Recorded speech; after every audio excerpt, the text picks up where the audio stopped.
Fl-istess waqt li għaddejja l-maratona ġbir ta' fondi tal-Partit Laburista, maratona li qed issir minn fuq il-fosos tal-Furjana, għaddej ukoll l-irkant tal-karozza tal-Prim Ministru Joseph Muscat. Karozza tat-tip Alfa Romeo 189 li beda juża meta laħaq mexxej tal-Partit Laburista lura fl-2008. L-irkant qed isir billi kull min interessat fiha iċempel fuq 98135555 u jpoġġi l-offerta tiegħu. L-offerti bdew minn 10,000 euro. Il-preżentatur Alfred Zammit li qed imexxi l-irkant fisser kif il-fondi miġbura se jingħataw donazzjoni għal għan nobli.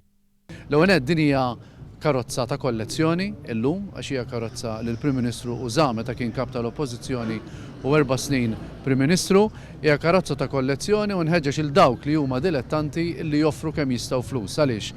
Għaliex il-Prim Ministru ddeċida li l-flus kollha li jinġabru se jmorru b'risq il-Malta Community Chess Fund. Il-karozza qed tkun irkantata bil-pjanċi oriġinali tagħha li fihom littri EMS, l-ewwel ittra ta' isem il-mara u tfal tal-istess Prim Ministru Joseph Muscat.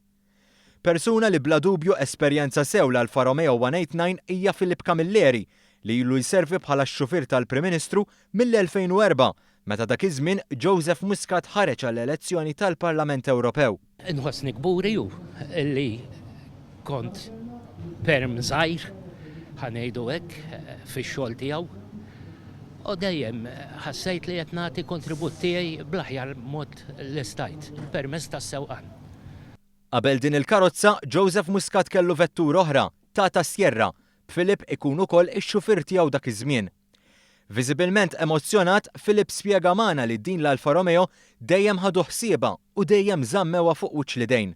Din il-karozza aħna kemm jien u kemm il-Prim Ministru dejjem isnija bħala parti jew tal-familja jew tal-inqas staff u dejjem dak li kellha bżonn dejjem tajniula qatt ma ħallejnija nieqsa minn xejn. L-aħħar ċifra tal-irkant qed tkun aġġornata kontinwament fuq dan l-istazzjon. Irkant li mistenni jintemm għal ħabta tal-11 tal-lejla.